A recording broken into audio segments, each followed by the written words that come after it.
The holding neighbors that are bat doing around like some you're waiting for somebody to come in. Oh, no.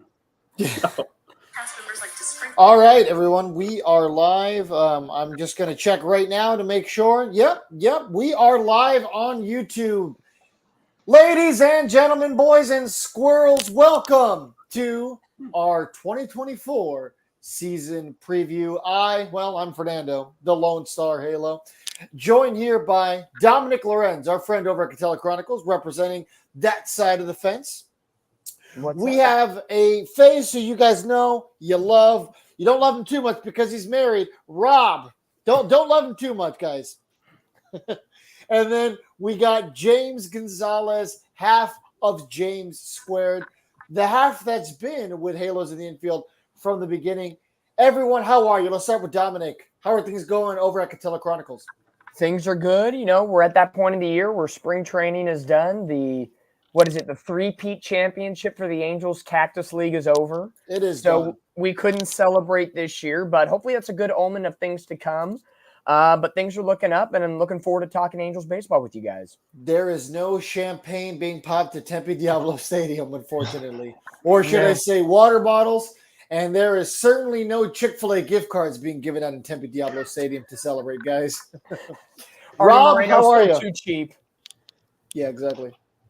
I'm good. I'm stuck in here in Dodger country and just taking it every which way from all these fans here, and it's just the worst right now. I'm not gonna lie. Well, at least you have the Freeway Series win to kind of throw back in their face. Does it count?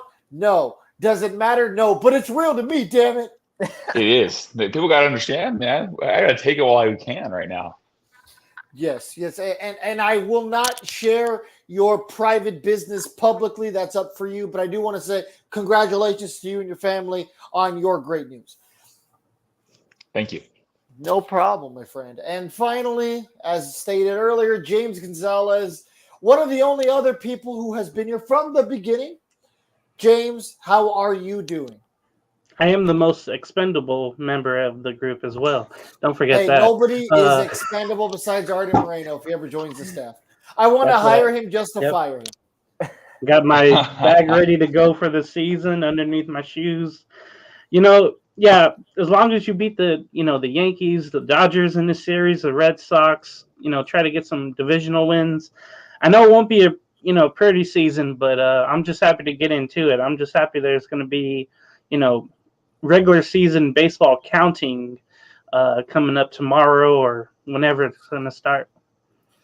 Yeah, so we are definitely hoping that the game happens tomorrow. Dominic was giving us the weather report. As of right now, Dominic is saying that there is a chance that the game's going to happen. Dominic, do you want to go ahead and share what you've seen right now? I feel like I'm Mike Trout giving you the weather report at this point, I miss when they used to do that at the stadium. They do the little Mike Trout little clips.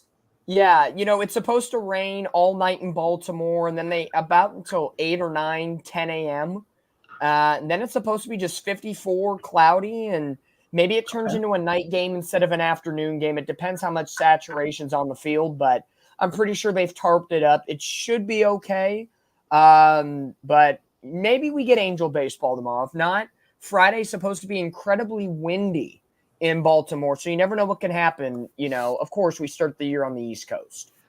Well, if the game is canceled tomorrow and postponed, it'll be the second straight spring training where something got canceled. Last year it wasn't a game, but it was a podcast, and this year it's a game. So maybe some people will get the reference, maybe some people won't. I digress.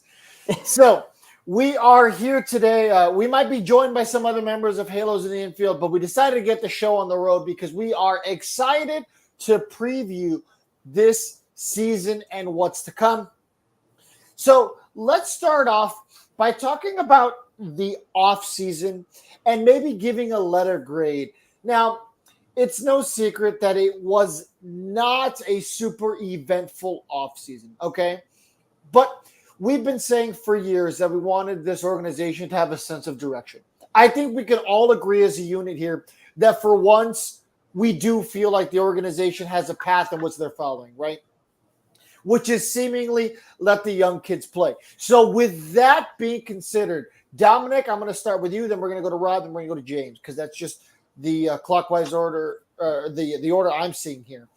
So, guys, in your opinion, I want you to give a letter grade, not for the acquisitions, but with everything being considered this offseason and the path that the organization is taking. What is the letter grade that you give them this offseason for having a plan and sticking to it?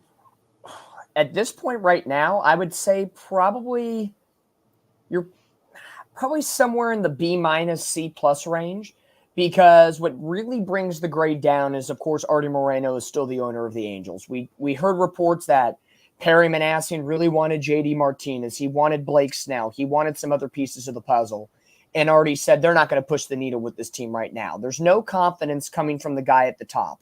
And right now, based on the way spring training went and what you're hearing from the younger guys, the Ohapis, the Netos, and everybody else, there is a fire on this team to perform and surprise a lot of people.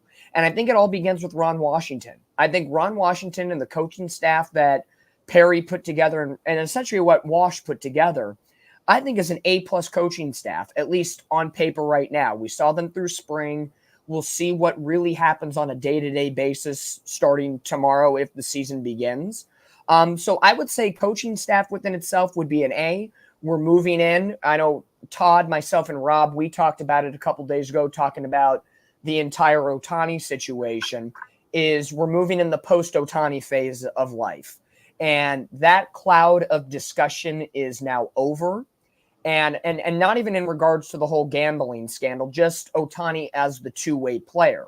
So I feel there's a sense of relief in this organization that that's not the number one question being asked of when's Ohtani going to pitch? What's the six-man rotation look like? Who's going to have to fill in for Ohtani at the DH spot? I think there's just a growing sense of role players, do your job. Everybody leans on everybody, and it's not a two-horse race of big name Trout, big name Ohtani, and then everybody else gets left in the dust. So it does feel a little bit of a renaissance and a little bit of a rebirth. How long is that going to take us? We shall see. But I'd say B-, C+, because, again, not flashy moves, and the big demerit of it all is Artie is still, and maybe forever and always, the Angels owner until the day he dies. I don't know. Rob? I'm going to go C- overall. I mean, it started off pretty strong. I was pretty happy. We went after bullpen arms, and we got some guys to help out. And with the supporting cast that we had, I thought it was the right moves. And then we knew we were going to lose Ohtani, right? It was there, but there was the big names out there. There was Montgomery, Snell, Martinez. You can get a whole bunch of guys out here to fill this spot and fill little holes here and there. And like Dominic said, yeah, these guys are hungry. They want to prove themselves, which is great overall, and I'm happy about that. And I want these guys to go ahead and prove everyone wrong. But I look at it and I don't see starting rotation. I still see the same problem. And who we have when one guy goes out, it's Jose Suarez popping in the rotation again. And that is a mess in itself, back in it again. And then we took Soriano out of the bullpen, who I thought was going to be a sixth, seventh inning guy who'd come in, help out, right? Relieve some guys for setup men, maybe possibly close every once in a while when called upon. But now he's a project to be a starting pitcher. Our track record to change relief pitchers, starting pitchers has not been great. And yeah, I'm not developing saying that pitchers of any kind haven't been great, really. Oh, yeah, absolutely awful. And then you look at what we traded last year in order to get these rental players who we have none of this season. So we gave up everything to try to make a push that wasn't there. And I agree. Artie Moreno, being the owner, it will always have a dark cloud over this team. And let's say, for God's sake and reason, we go ahead and make that playoff run. Do we have enough to take us beyond without making a trade? I don't think so right now. Ron Washington, great coach, put together a great staff overall. But at the same time, you can get the best chef in the world, but if you don't give him the right ingredients to make something up, you can't do it. Yeah, Burger King or McDonald's ingredients are still simply that, right? You have a guy who's capable of making some of the best food on the planet, right? But if you're using ingredients that are subpar or mediocre, it's not going to make your food any better. Maybe they can help get you a little closer to, getting where you want to be, but it doesn't change the fact that your ingredients aren't there. You're taking shortcuts. You're taking the easy way out. So I 100% agree with what you're saying, Rob. James, take it away. Man, I think you guys are grading too high. I feel like it's a D, just because Okay. Artie's the owner. Because she wants it, right, still. James? The D. Yeah. Okay, not only that, but all the free agents that the Angels were supposedly in on, and then you just knew there was no way they were going to sign him. Artie quickly shut everything down that Perry wanted. You get Stevenson for the bullpen, but that's a little signing there. When you could have bumped up that rotation. Like Rob was saying, hey, it's still the same rotation from last year, and it's too many lefties, too many inconsistent starters. When they get into trouble, it's awful, right? Look at the outfield. All they did was put in Aaron Hicks, and that was, a bargain. He was good, half of last year at Baltimore, but you still have the young same guys and Trout there. Just really unproven guys are injured. You didn't make any improvements there. I was hoping to get JD Martinez at least to be the DH. I think he would have been fine there, but I probably was too much. The bullpen, you don't know because they're moving players around. I didn't like the Soriano move, trying to get him as a starter. They're going to try that with Suarez, I think, too, to maybe be that long reliever, and that's fine. But Estevez, you still don't know if you're going to get the first half of Estevez or if he's going to be awful like the second half all of the season. You really don't know. So the point that you lose Ohtani, and again, we all knew that was going to happen. I knew 2 years ago that they should have traded him at the deadline to LA. And you would have got a good haul back for that 1 year of control or year and a half of control. That would have been simple. But Artie wanted that spending money, advertising money, and that's where we are now. So just because Artie's still here and he like you guys said, the art of saying no, I think it's a D for the offseason. Just little moves that don't mean anything, that makes the team maybe even worse. I'm going to say C- myself and teetering on a D. Now, there's a lot of longtime listeners who are going to be like, well, Fernando, Todd, you guys have said for years and years and years, as is James, since he's been here since the beginning, that we want to see a rebuild, right? We've been clamoring for it. And I think most real Angels fans, and we're starting to see who the real Angels fans are because they're still here. The fair weather fans don't care. They're not going to care this year, or they're now wearing that gaudy, horrible blue color. So with that being said, we finally didn't make a big signing. And the reason why I didn't say we're finally having a rebuild is because we're not. Show of hands. Who thinks we're currently having a rebuild? I mean a legitimate rebuild. I don't mean a partial rebuild. Who thinks we're having an actual rebuild right now? You'll never have a rebuild under Artie Moreno. He's a slap the bandage on it and hope it gets better as time goes on. Exactly. I agree with you. It's the patch things up kind of mentality. Yeah. Now, the reason why I say that we're not having a real rebuild, and the thing that pisses me off the most is the fans who are like, oh, well, we've been having a silent rebuild. No, guys, that's a Halo honk mentality. We have not been having a silent rebuild. We've sucked for the greater part of the last 10 years, sure. If that's your argument, then yeah, I agree. But the fact of the matter is this. They went sort of in on a rebuild. But once again, it's 1 foot in, 1 foot out. Kind of like they've been doing like 5 out of the last 6 years during the trade deadline. 1 foot in, 1 foot out. We're going to trade Ian Kinsler because he's a rental. We're going to trade these rental pieces, but we're not going to go fully in on a rebuild. Because years ago, they could have traded Trout. They could have traded Ohtani. You could go down the list. Hell, Cole Calhoun used to have some value. You could go down the list of guys they could have traded years ago if they were really going in on a rebuild. Or even this offseason, you could have traded some guys, right? Yep. Rengifo had value. Canning had value. Detmers, Sandoval. These guys had value. So don't give me this, well, we've been doing a rebuild. No, we hadn't. If they wanted to go in on a rebuild, they could have. So that's why I'm going to give them a C-. Did they make the bullpen better? Sure. Honestly, this is my hot take, and we'll get to it a little later.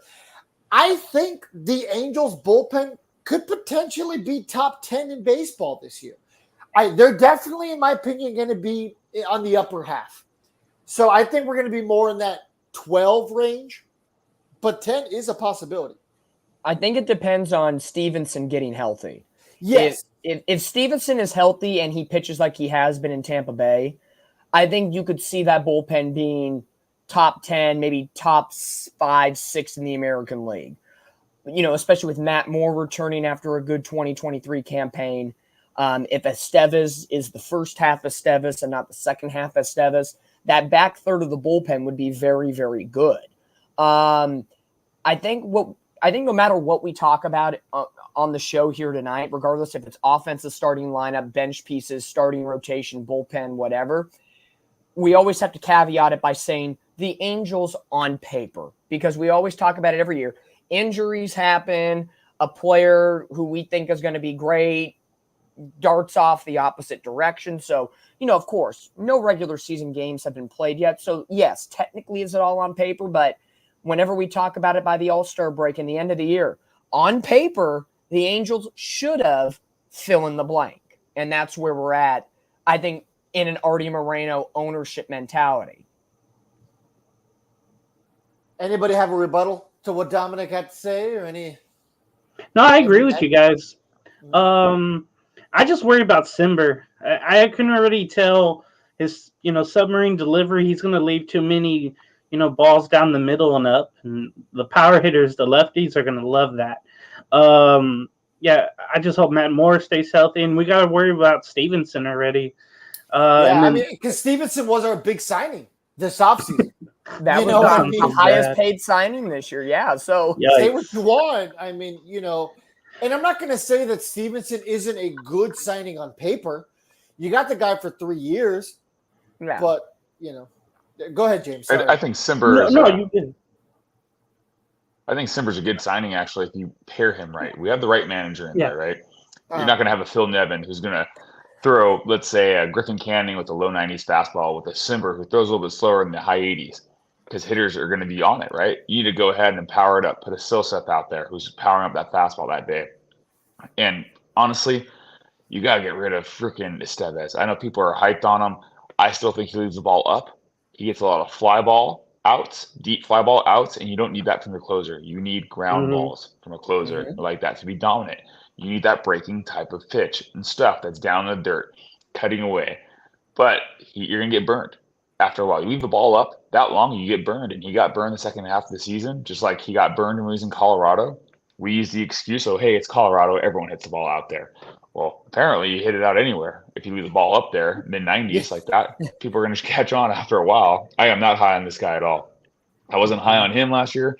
Wasn't high on Tyler Anderson. They didn't do anything this spring training to work on stuff.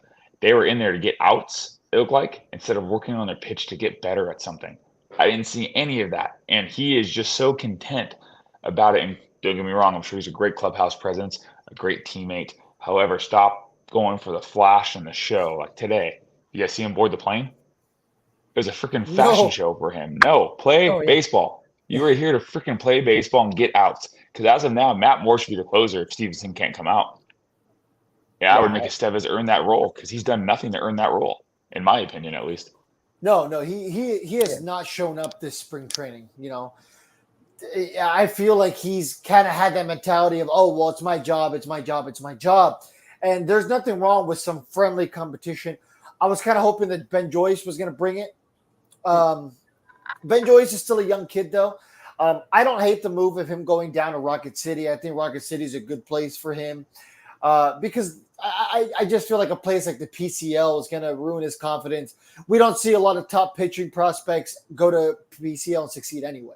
And you and I talked about that, Fernando, a couple weeks ago about the whole Ben Joyce situation moving forward. And I think we knew Ben Joyce was probably going to go down to the minors at some point. Plenty of controllable years in the arm, still needs to get that command and velocity in line together, because if he does get it in line, he will be the closer of the future for the Angels. It just all has to come in line. at this point, if Stevenson's going to be out, whatever timeline he will be, Matt Moore, I agree, Rob, is a viable closer. I don't foresee the Angels going that route. I think he's more the 7th, 8th inning guy. Not personally, I would go closer as well, but he doesn't fit the mold and the way baseball was played in 2024. So I could see them sticking with Estevez and knowing Ron Washington. If Estevez has 1 or 2 bad blown saves, maybe he loses his job. And, Ron Washington's not afraid to give a quick hook and dice things up. And if that has to be the case where you kind of have to get humble a little bit and Ron Washington has to, I don't want to say badmouth, but put you in your place, maybe that's what the Angels need to get a new closer instead of Estevez to humble him a little bit. Yeah, guys, I'm just looking toward the youth of this bullpen. I'm going to butcher these names, but Guillermo Zanija. I got to be careful how to say that, but that he's got some good fastball speed. I really like his location, and he's got some fire in him. And then Jose Cisnero. I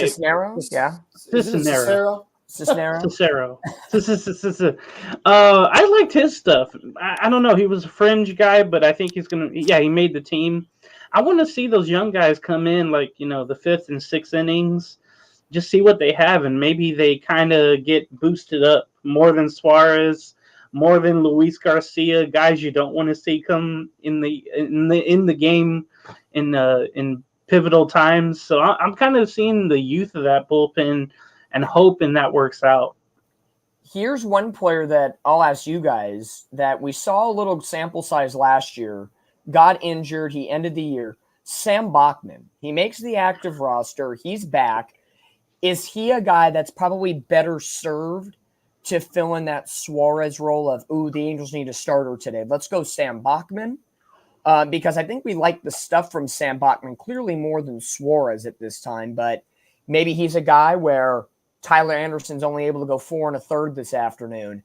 We need 2+ innings from a Sam Bachman. Let's get us to the 8th inning and relieve the bullpen of the situation. Because Sam Bachman's a very interesting case at only 24, 25 years old with about less than a year of service time. It's a good option to have.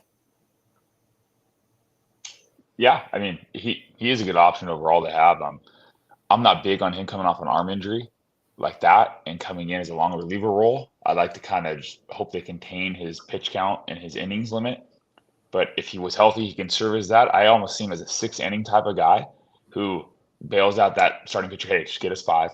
Get us through 5. Let's turn over the bullpen. And you're that guy to take it. If you can get 6, 7, depending on your pinch count, we're good to go. But just get us through this middle part of the innings here so we don't lose this game. But you're right. If he was healthy, I'd be more confident in him being that guy to take us a little bit longer and work him towards a starting role. But as of now, I say if that game's getting out of hand that bad, have Suarez go eat innings if he can. Because at that point in time, you just need someone to eat the innings in between because, as we all know, Angels baseball, if our starting pitcher's coming out in the 3rd, 4th inning, we're already in big trouble. Absolutely. So you brought up Suarez, and you brought him up earlier too. So let me ask you guys about him. So he's out of options. He had to make the team or, clear waivers again. So with that being said, do you guys like him in that, flex starter, that long reliever type of role where, just like Rob said, maybe he can get the Angels out of trouble. He can give you maybe 3 or 4 innings, or maybe, someone has some shoulder tightness in the 2nd inning, and now you essentially need him to go out there and be the starting pitcher, to get you to the 7th inning. Do you like Suarez in that role? And since we've seen him succeed in that role before, can he get there again? Dominic. He's got to be kind of like Rob said about Bachman coming off the arm injury. It's got to be minimal usage to prove that he can be consistent. In a normal, winnable game, or when the Angels are doing well and not a shelled blowout where go throw 8 innings and save the day for the bullpen to keep arms alive, Suarez should be no more than an inning or 2-inning guy because we see him always, and we always joke about when Todd thought he was going to be one of the best pitchers last season. His stamina is very, very short. And he gets lost in his head so many different times. And instead of pitching to contact and trusting defense, he'll try to spot up the ball, miss location, create a lot of walks, and then get susceptible to leaving the ball in the zone for doubles, triples, homers. So I think it's all a matter of just being consistent, keeping him to an inning, gain the confidence as time goes on, because if he could be a viable left-hander out of the bullpen, because right now the Angels are very left-handed heavy in the starting rotation with Anderson, Sandoval, and Detmers. The bullpen, with the exception of Matt Moore, Suarez, I believe, is your only lefty now. Am I correct? It would have been Quijada, but he's not ready. It would have been Quijada if he's not ready. So really, with no options, I know we'll probably talk about it in a little bit with the whole Joe Adele situation of him making the roster without having any options. I think the Angels were kind of handcuffed in this situation. It was make him a bullpen guy, or unless he really, really blew it in spring training where his ERA was astronomical and you knew he wasn't going to perform anywhere, he was being put on the active roster at this point. So it's a matter of time. I think it's just, I don't want to call it a ticking time bomb, but he is what he is at this point. There's no hiding who Jose Suarez is. He's got to make this work, or at some point, Ron Washington and this staff will say, it's time to go. We got to move on. There's other people at AAA, like a Soriano, who needs to come in and fill the void. I know they're trying to work out Andrew Wentz as a starter, but if they need him in the bullpen, bring him back, so on and so forth.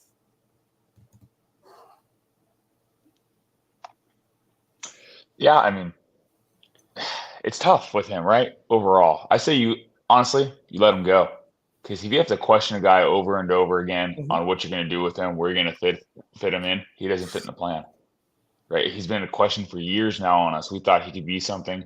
Clearly saw last year. I don't think he had an arm injury at all. I call BS on that. He was tipping pitches. His mechanics were off, and they couldn't figure out how to get him fixed in time. And baseball's a very mental game, right?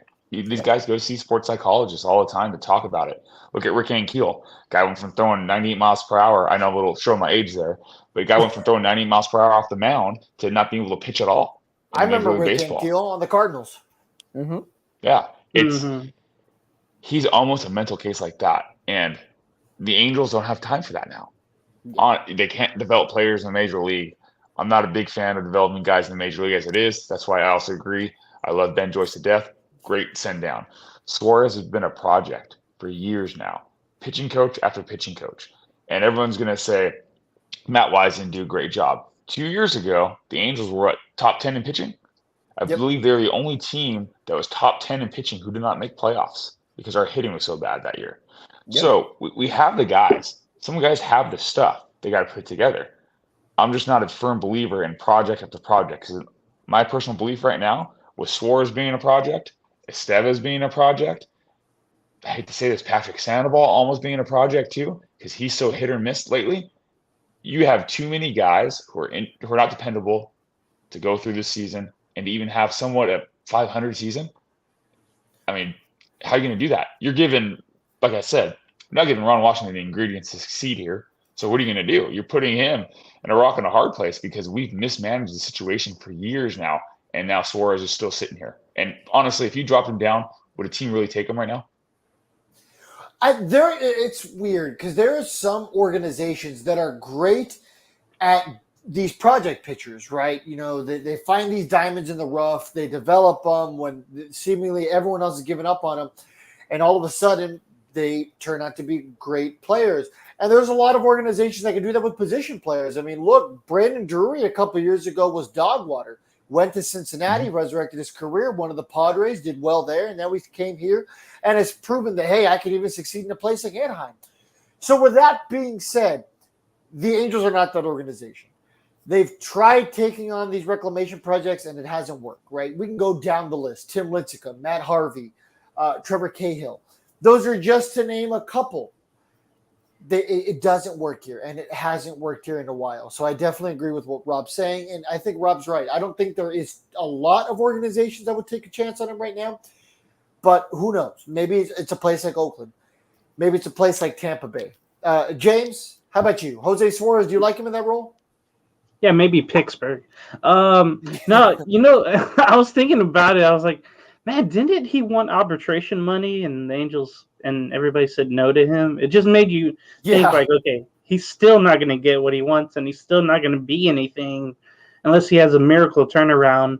I like what Rob mentioned. I didn't even think of that, where you just let him go, but without the options, you really don't have a choice and you don't have time wait. You have time kind of wasting going by.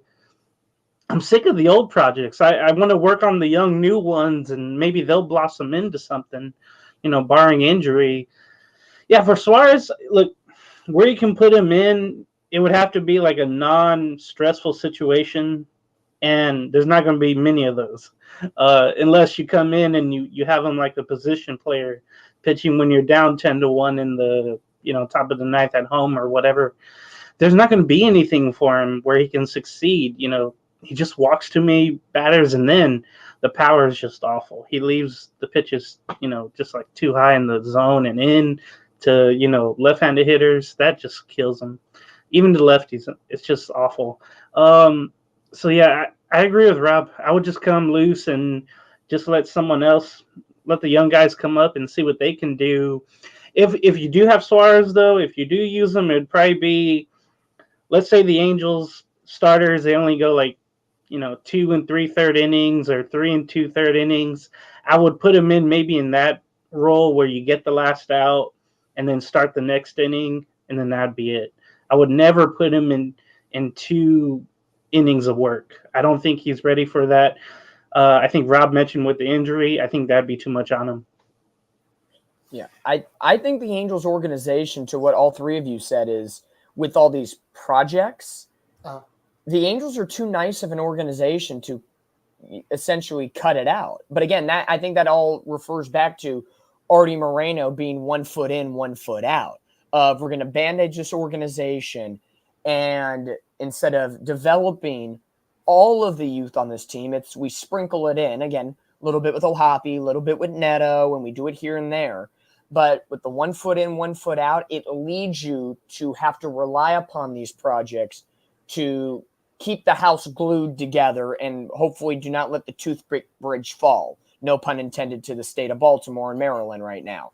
But, not to put that out there, but, you're in a situation where, in a way, the Angels organization is that bridge. You keep taping it together, and when you have somebody, a problem with the ship, Artie Moreno, and all these wacky ideas to think that I'm the greatest mind of all time and I'll revive Lincecum, I'll revive Cahill. We can be nice to Suarez and keep giving him chances. We can't do that. You need to learn when to cut it off and know where to fall on the sword, essentially. And we talked about it a lot, Fernando and all of us, in the offseason when it came to, is Joe Adell going to make this roster? And if he didn't, the Angels were going to finally have to succumb to the fact that they wasted a top pick on a guy who's a 4A player at best. So, I know we'll talk about Joe Adell, and I have my thoughts on that, but there's so many players. I would say probably half of this organization right now is the Joe Adell Suarez's of the bunch of, we really don't know what we truly have with these guys because they have really great moments and really bad moments, and it's very bipolar. All right. So now let's get to the actual prediction side of the show. All right. So let's start off with one that's probably going to be a little bit more debate. So the Nick Aidenhart pitcher of the year goes, for anyone who's not familiar, goes to the best pitcher in the organization that year. All right, so Dominic, in your opinion, who is going to be the Nick Aidenhart pitcher of the year for the Angels organization? Pitcher of the year this year, I think, is going to go to Chase Silseth. Really? Wow, okay. We've seen really great stuff from him. I think overall, with the current starting 5 rotation that we have, he has the best overall complexion. And I know the Angels pitching staff and Ron Washington is extremely high on Griffin Canning, and Canning has looked very good, and it looks like there's a resurgence. But there's something about Chase Silseth that just has a dog in him that we've really been wanting from guys like Sandoval and Detmers. And he's performed that ever since he went back down to AAA, was it last year and even the year before, when he altered that secondary pitch and came back before getting plunked in the head in New York last year. He was surefire the Angels' best pitcher in such a very limited scope. So for me, I think Chase Silseth is the Nick Adenhart Award pitcher this year. I think just overall, and let's be real, he's going to turn 24 in May. 24. So one of the younger guys amongst the staff that's very controllable arm. I like what I see here from Chase. Rob, Nick Adenhart pitcher of the year. Got to agree. I thought it was Chase Silseth too. He has grit. He has the come get you attitude. You haven't really seen that in a while from these Angels pitchers, right?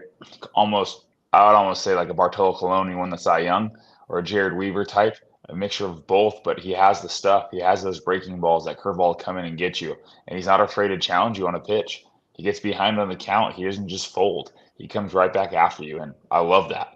I love that about this pitcher. He should be the opening day starter. He is our ace. Yes. Absolutely. I don't care what anyone says on that one.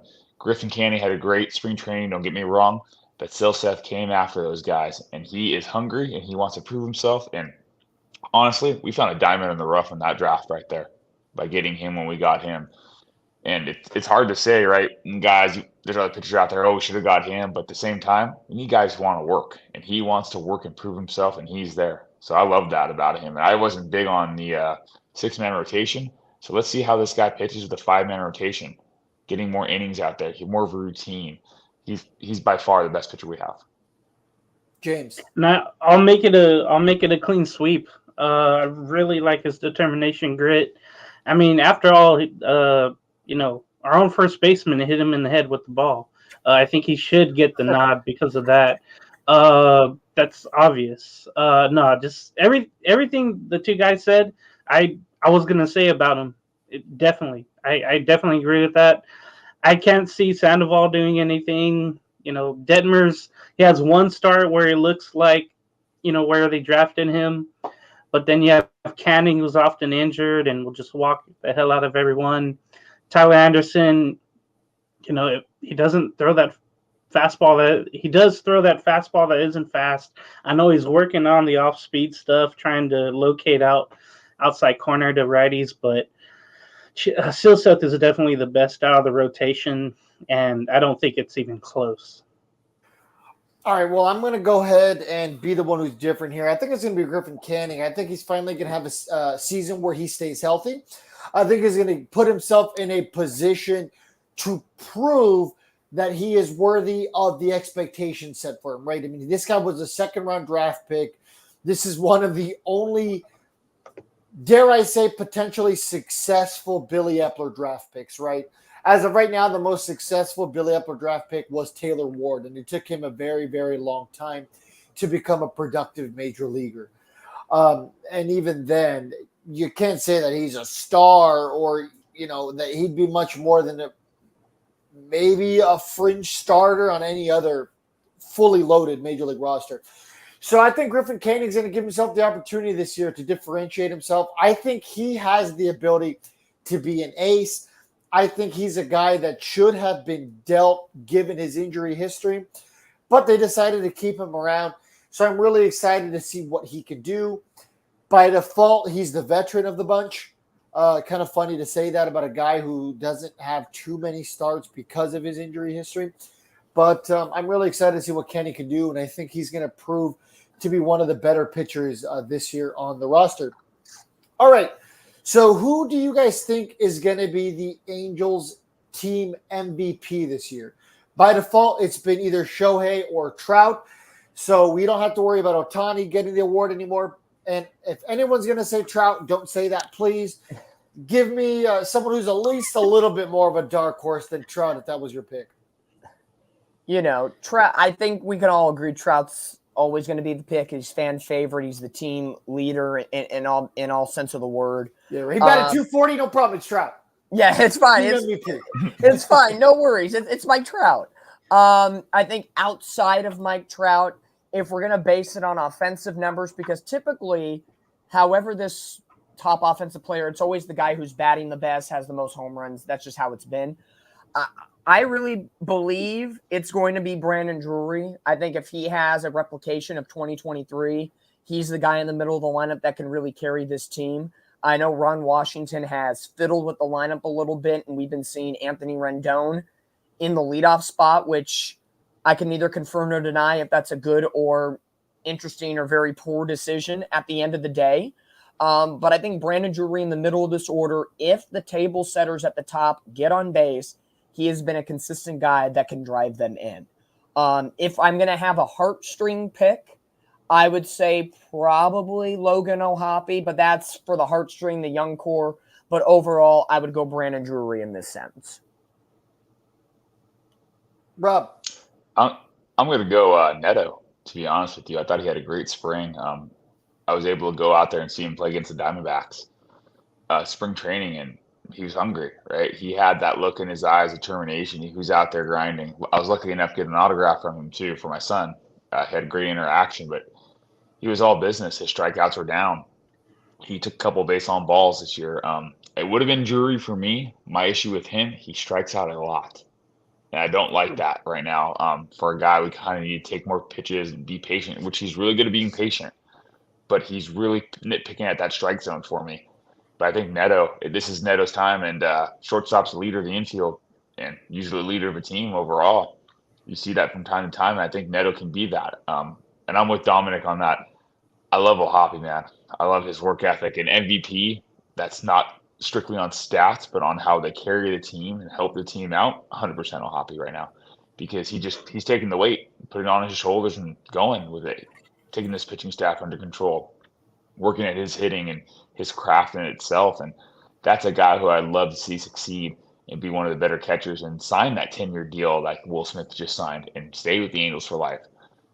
If we can defer money, but already won't do it. Anyways, we just need to go ahead and just acknowledge a guy like that because this is rare.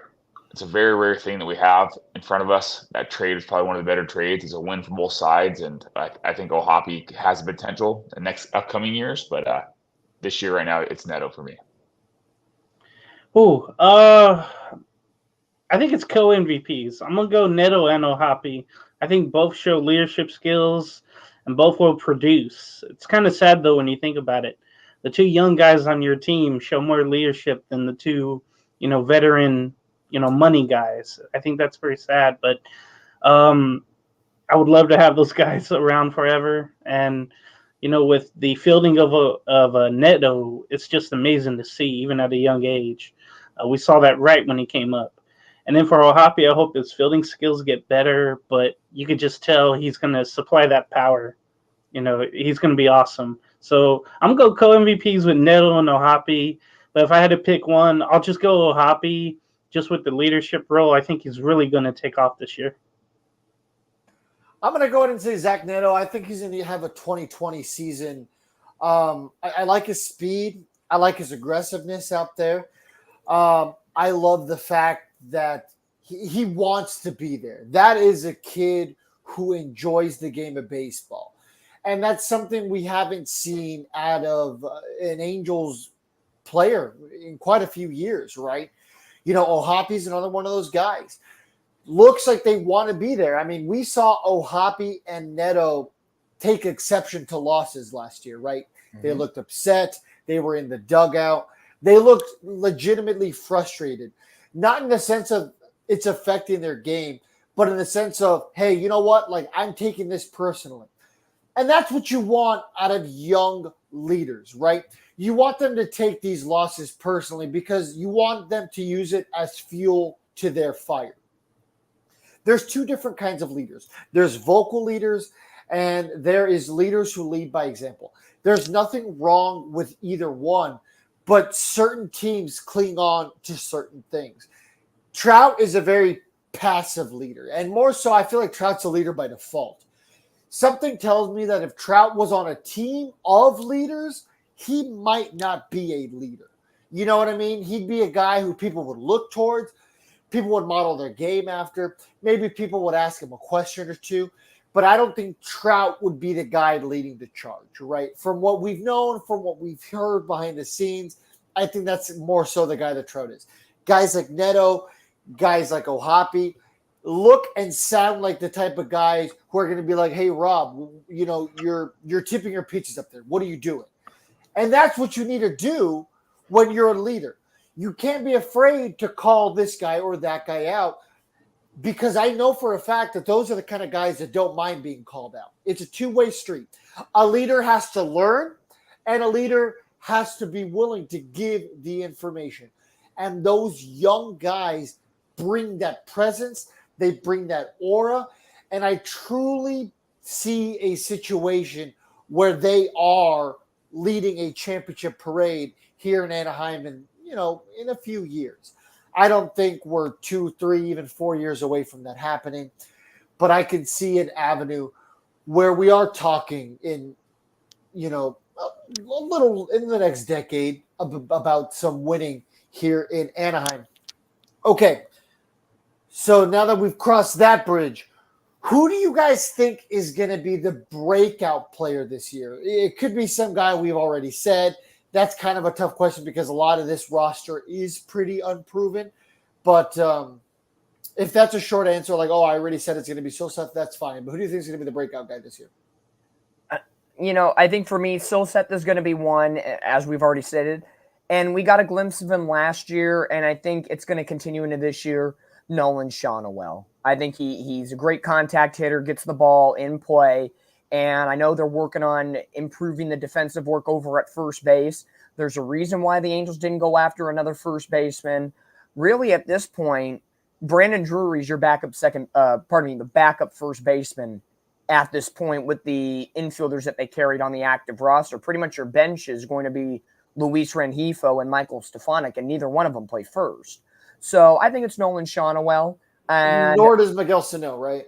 No, Miguel Sano, I would say, is more third. I think maybe in an emergency situation you could throw him over at first, but it's Shawnuel. And oddly enough, I've been a very pro Shawnuel proponent in the leadoff spot probably since he came up. I actually like him a little bit too in the 5-6 hole where Ron Washington's been testing him out the latter parts of spring. So regardless of how it works out with the batting order, I think Shawnuel, remember, he's entering this year on a 29-game on-base streak from last season. So how deep is that going to go? It could go the way he approaches the dish, 35, 40, who knows? But I think he could have a really big breakout full campaign season. And he was drafted last year. I saw him in one of his first few games at Single A Inland Empire. He batted 8-something in the first week and a half of pro ball. This guy knows how to put it in play. There's no doubt about it. So that's a guy Ron Washington wants to have in the lineup every day. James wants to get in the lineup too. I saw him swinging that bat. Rob? I'm ready to go. I was going to say Shawnuel too, but I'll even go as far to say Aaron Hicks. He put together a pretty good spring here. He's been struggling these last couple of years. Yeah. Hasn't really found it for him. A lot of base on balls. He takes a lot of good pitches, works that count a little bit, and I think he knows that this is kind of the last hurrah. You fail here, it could be over, right? Your starting position is over. You could just be a backup or a defensive replacement, but you're going to lose that. I see him really with Ron Washington working right now, and you see a little bit more fire out of him than you did with him in the Yankees. Similar to kind of what you saw in Baltimore, but he had the youth around him, right, keeping him younger. Not that he's old, but these other guys held him accountable. And I think Ron Washington's holding him accountable, and I could see him having a breakout type of year. Does he stay with the Angels after the trade deadline? We shall see, because as you know, you do too well here, and you're not in the playoff contention, you're easily gone. But I can just see him turning that corner. He's back home. He's from Long Beach. He was born in San Pedro. So he's here. He's here to stay, hopefully. He's the Moustakas of 24. Yeah, right.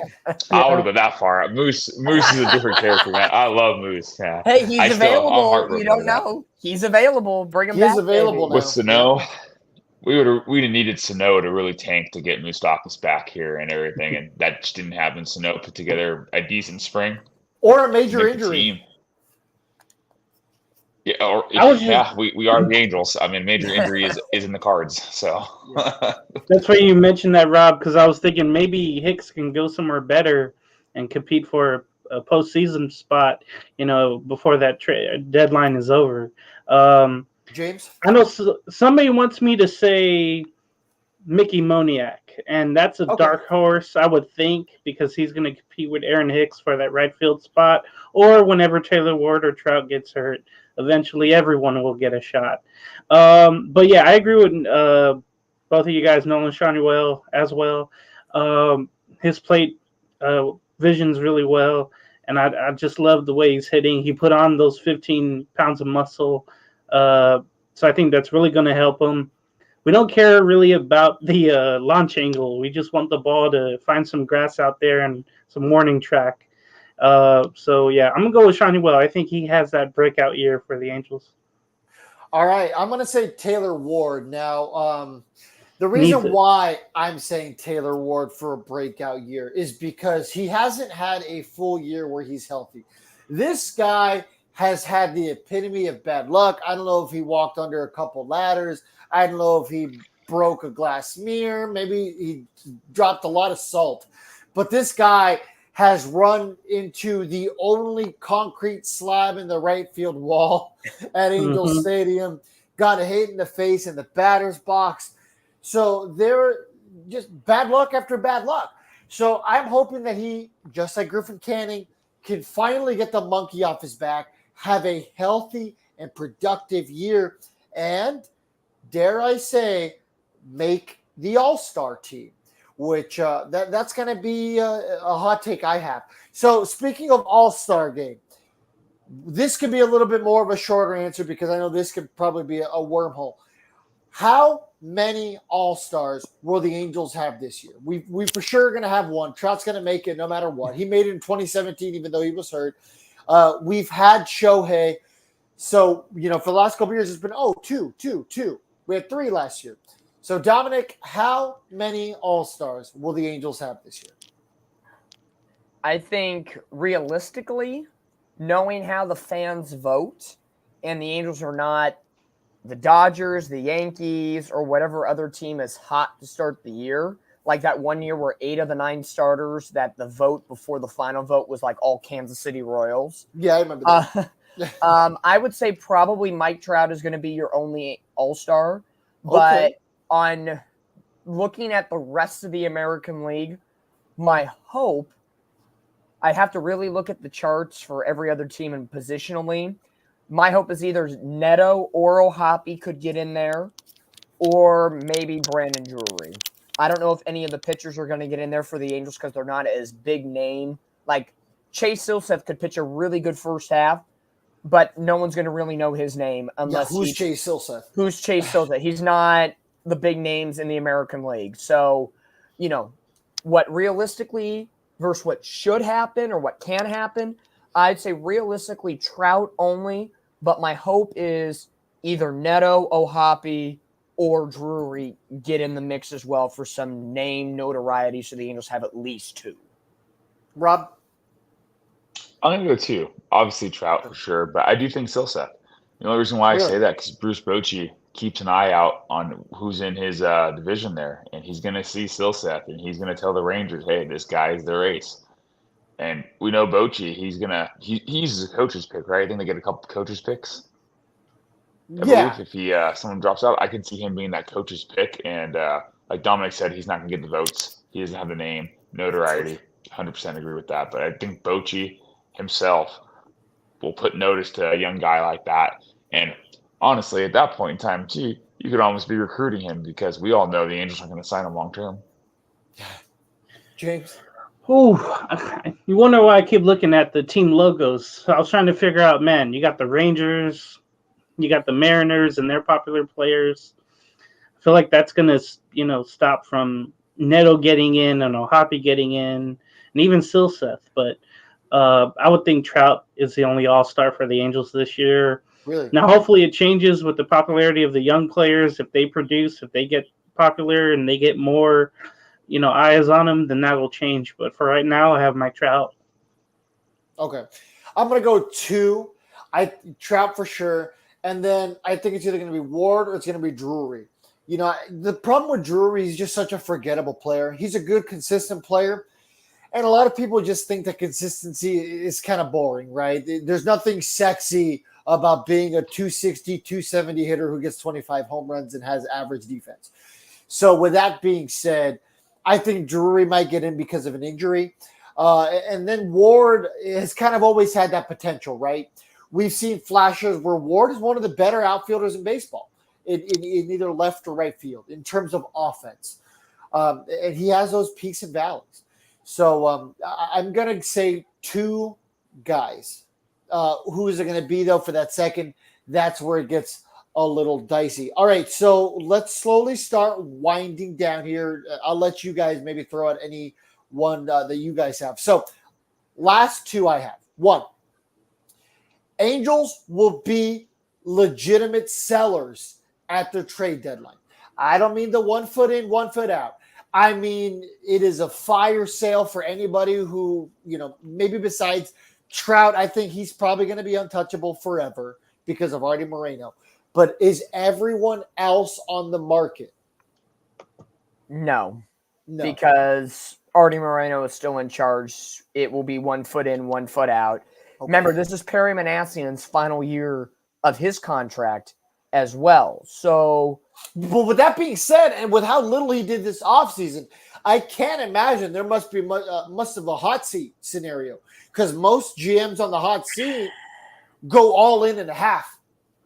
Well, again, other GMs don't have Artie Moreno as their owner handcuffing them. Again, if it was purely up to Perry Manassian, the Angels probably get Blake Snell and JD Martinez.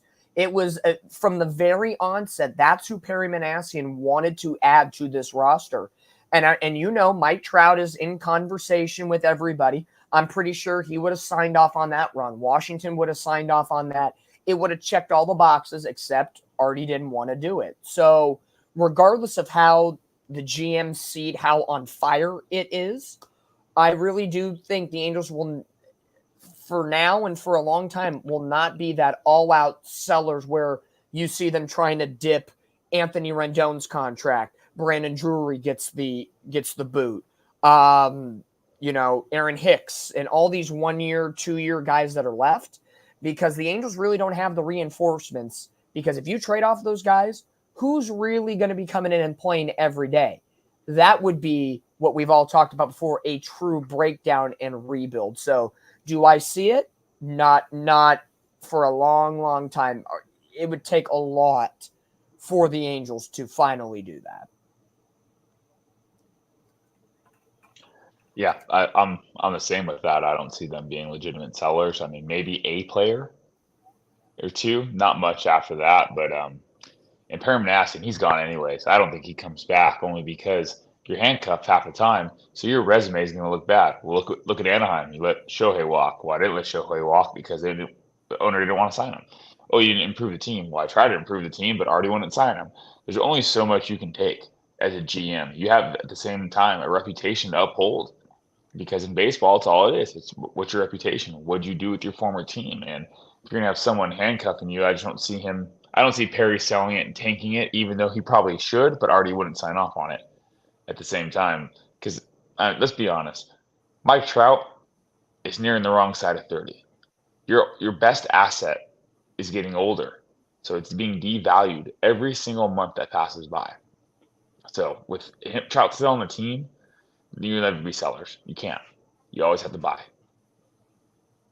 Yeah, I agree with both of these guys. They won't be all in. They'll trade those 1 year, guys who are left, like Drury and Aaron Hicks. If he has value, they'll go to winners. The thing is, I don't know if anybody would want any of the starters other from Silseth. Maybe Canning, but that would be it. I don't think anyone else would. Maybe Detmers, but you try to get as much for him. Well, but you got to remember, those are young, controllable pitchers, James, and those guys always have value because they're controllable. Everybody wants controllable pitching. Yeah, I just don't know the results haven't been there as consistent, as good. So that's why I would be wondering they would hesitate and not be all in at the deadline. So I'll just say no for now, and they'll make little moves like Rob mentioned. Yeah, it's really tough. I mean, I would love to see it just because it seems like that's the direction in which we're trending. And I don't mean like at the deadline, like, oh, Hoppy's gone, Neto's gone. I'm not talking about those guys, obviously. When I say full rebuild, I mean there's a lot of guys who are going to be on expiring deals. Drury is one of those guys. Estevez, if he's having a good first half, or at least even an average first half, you can get something for a pitcher out of the bullpen having an average first half. Mm-hmm. You guys have all mentioned Hicks. Ward is gonna, be a free agent not after this year, but after. So what is that? 2026, that offseason. He's going to be a free agent. So only 2 more years left of control with him. So guys like that who could provide you a return, do you maybe look to trade those guys away? And it's also tough, right? If you're Perry, if you know you're not going to be here or have an inclination that you're not going to be here, do you just kind of blow it up and say, F you, Artie, who cares? Who knows? We'll get a better gauge for that. I kind of just wanted to ask you guys that. Now, before we give our record predictions, do any of you guys have any questions as we wrap up here? What do the Angels do with Joe Adell? We know that he made the roster, but he's not the starting right fielder. I believe it's Aaron Hicks who outperformed everybody. Mm-hmm. I would go probably Hicks, Adell, Moniak based on the way they performed in spring this year. So you're going to be fighting for at-bats. You didn't clearly win the right field position. How do the Angels – I'll phrase it this way. How do the Angels, or more so Ron Washington, now that the DH hole is opened in this lineup with Ohtani being gone, how does he balance the starting lineup with 3 potential outfielders to play right field and 2 legit middle infielders like a Rengifo and Stefanik and Sano to utilize them to the best of their abilities? I think Joe Adell is going to be a late inning kind of guy, a pitch runner. On the days like day games, he'll have the keys to the kingdom, perhaps, against lefties type of thing. Because you can't really put Moniak against lefties. You can, obviously, but we know with today's modern day analytics, you're not really going to see that. So perhaps on those days, Hicks is going to be in right field and you're going to have Adell DHing. I don't know. It's tough because we see guys like Luis Rengifo, for instance, start to succeed when he's really getting his footing, when he's really getting consistent at bats. And it seems like Joe Adell's another one of those kind of cats, right? Needs consistent at bats, and he's just never really had that at the major league level. So unfortunately, just like Jose Suarez, he's in a sink or swim mode. He has to figure it out. There is no choice. And the difference between guys like Suarez, if you waive him, like Rob said, there's probably a lot of teams who aren't going to take a flyer on him. Joe Adell is an exception to that. I guarantee you, if he gets waived, half the teams in Major League Baseball would take a chance on him, especially those fringe teams, especially teams like the Reds, the Pirates, who are good at developing those 4A type of guys and then flipping them. The Rays. You mean to tell me Oakland wouldn't take a chance on him? Look at the Rangers, what they did with Adolis Garcia, a nobody, a guy who everyone else gave up on. Nobody wanted him, cleared waivers, and he became a World Series hero. So with that being said, I think Joe Adell has to figure it out, or he's going to have to figure it out elsewhere. Yeah, I mean, honestly, free Joe Adell. The Angels have done him nothing but a disservice. Drafted him early. He blew through the minor league system, was playing great, played great in Inland Empire, went through Double-A, did well there. He's great speed. He's defense kind of lackluster in the major leagues, but overall through the minor leagues, he's great defensively. We have not given this guy a chance. He's still a kid in my eyes, too. Look at Brandon Marsh. Look at Brandon Marsh, 220 hitter on the Angels, 300 hitter on the Phillies. We freed Marsh for some odd reason. We let him go. Granted, we got all Hoppy, so it was a win-win for everybody. But what are you going to do with Joe Adell? You're going to have him sit behind Hicks and Moniak, who I both think are a lot better than him currently because of what we've done. But at the same time, with Adell, he's not going to speak out. He's going to keep grinding. He's been working this offseason. He's put on muscle. The guy's trying. I think he's there. I think he should be starting. I'll say that. But I love Mickey Moniak's my only problem. I do like Moniak a lot I like Moniak too.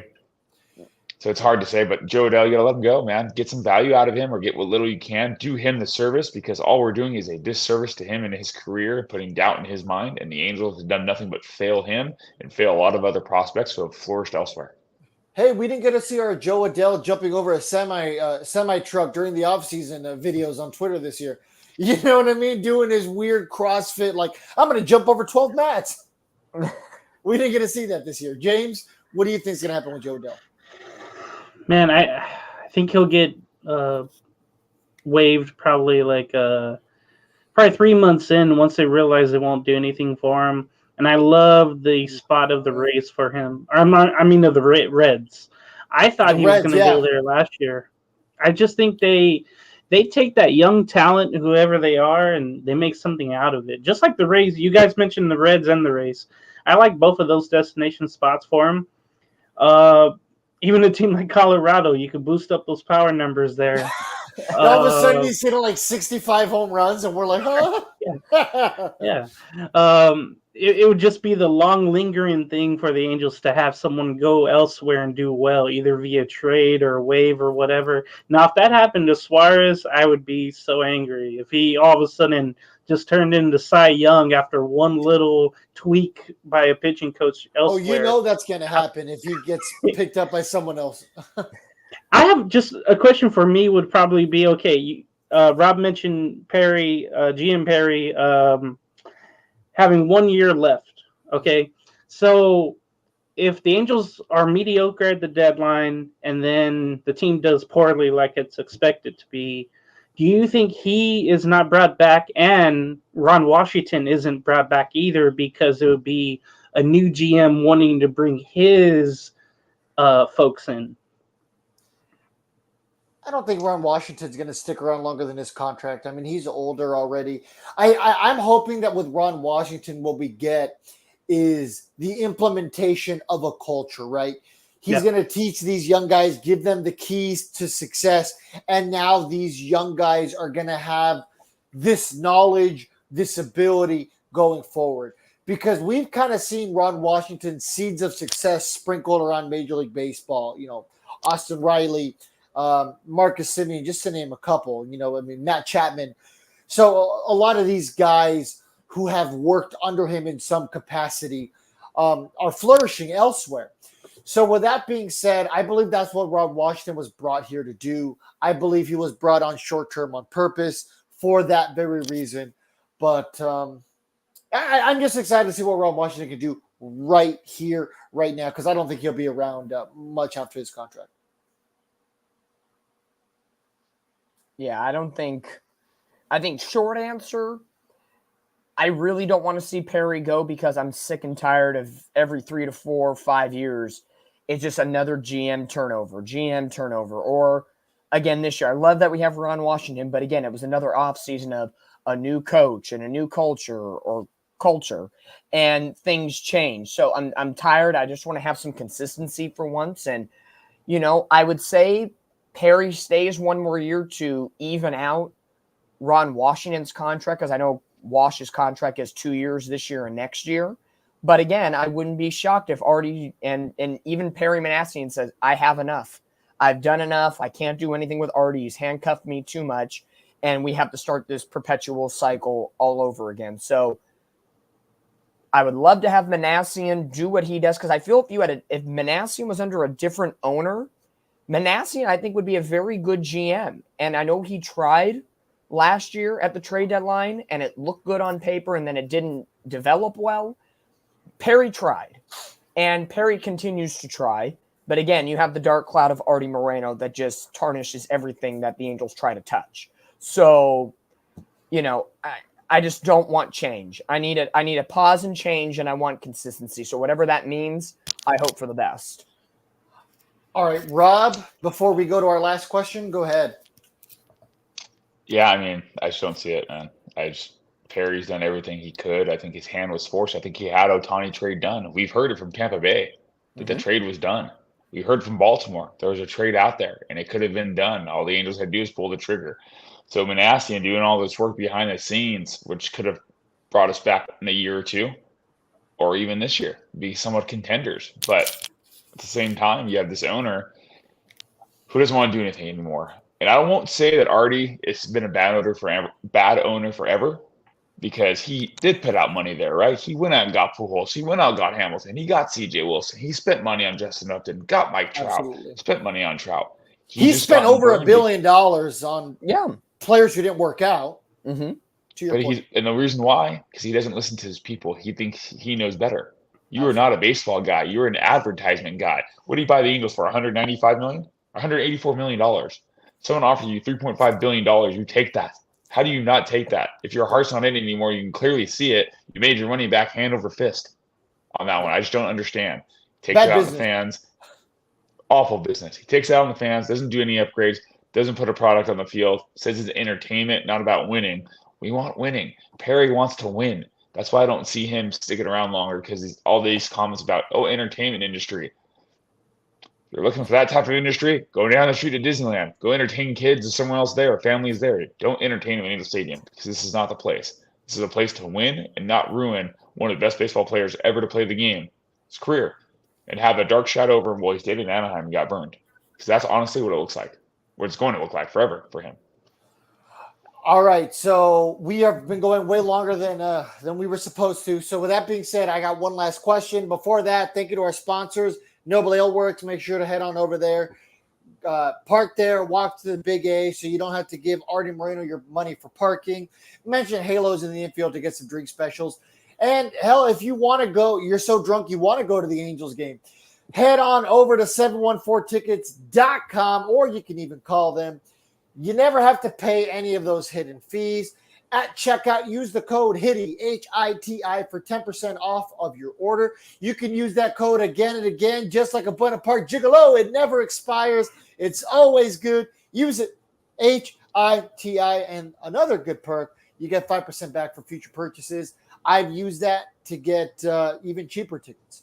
So, last question I got for you guys. Try to keep it to like 20, 30 seconds, because I know this is another one of those wormhole questions. Dominic, what is your record prediction this year for the Los Angeles Angels of Anaheim of the Western Hemisphere? For the Western Hemispheres, I'm going to say the Angels, it was 73 wins last year, 73 wins. I think we do better than that. Okay. And I know that's a long stretch with this roster, but maybe I'm a little naive. Maybe I'm a little honkish and believing in what Ron Washington is going to put down. And I feel he can easily get us 5 to 7 wins based on his higher IQ than Phil Nevins was over the last year and a half. So I'm going to put the Angels at 83 to 85 wins, somewhere in that window. Okay. I know that sounds a little stronger than most, and maybe, again, it's naivety or halo honkism here, and it's, less than 24 hours before opening day, and we're all happy about it. But I'm going to say somewhere between 83 and 85. At some point in the season, they're competitive for a wild card chase. I'm not saying they get into the wild card, but they'll be competitive at certain points. Again, I'm not going to say we're going to make a playoff spot, because they gotta earn it before I speak it into existence. So 83 to 85, somewhere in that realm.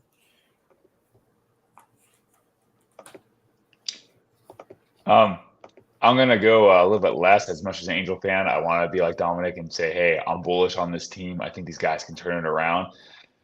But reality-wise, we don't have the starting pitching to do it. I'm going to say 75 wins. You're going to be 75 and 87 this year. You're going to finish 4th place. You're not going to have it.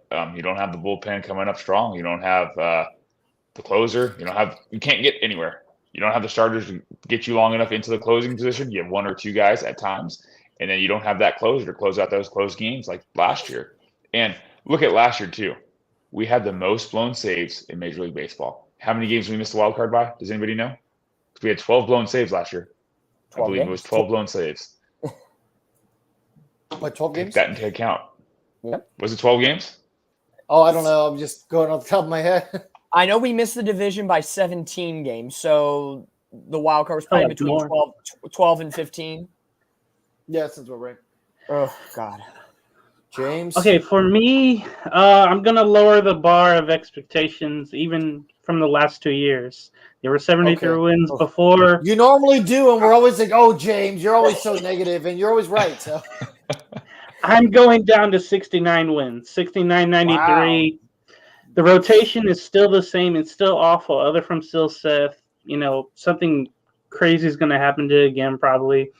The fact that you don't have Shohei in the lineup that won you a couple more games than you normally would, that's going to have an impact on the season.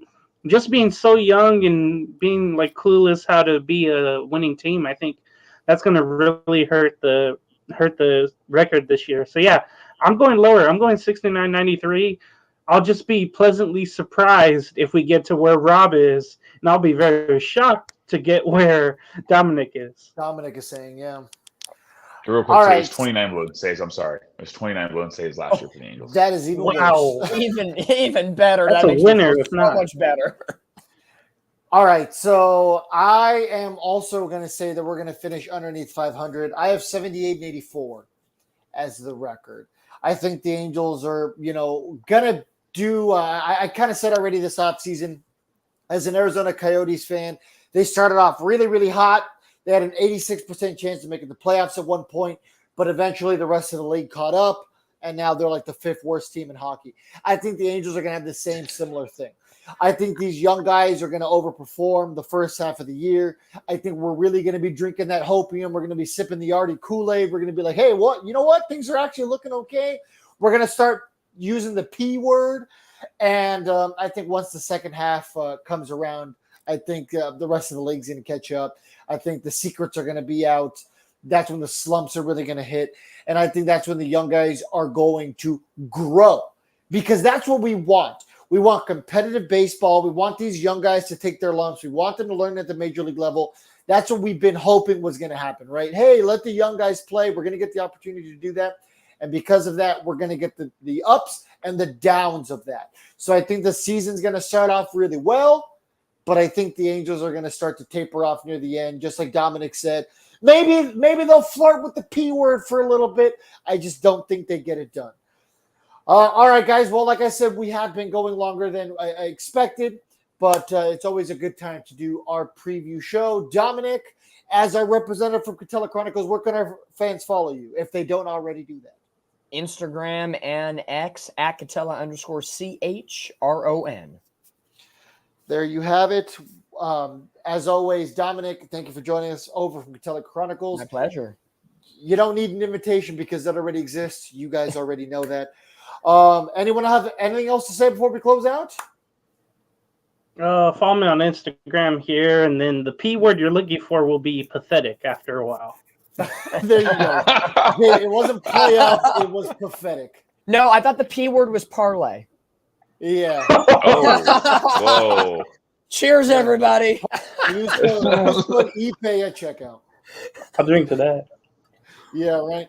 On behalf of all of us here at Halos of the Infield and our friends under the Halos of the Infield umbrella, thank you so much for tuning in, and we will see you guys at the Big A. Have a great night, everybody.